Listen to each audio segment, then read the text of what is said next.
Gotta tell ya, I'm nerding out on making bento boxes lately. If you're a busy mom like me, don't have time to get dressed up for a video, I'm speaking to you.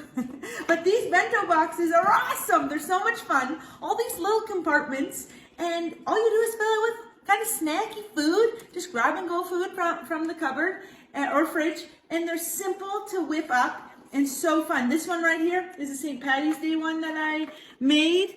So we've got a veggie wrap, a cucumber, a little cheese, guacamole. We've got some chips, some tortilla chips. And these are like dehydrated peas, snow peas, grapes, green grapes. Oh, this one's stuck. We're making it.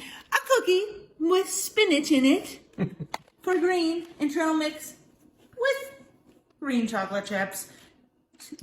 Colored with spirulina. How cool is that? Anyway, if you're a busy mom like me, try making these to save your life.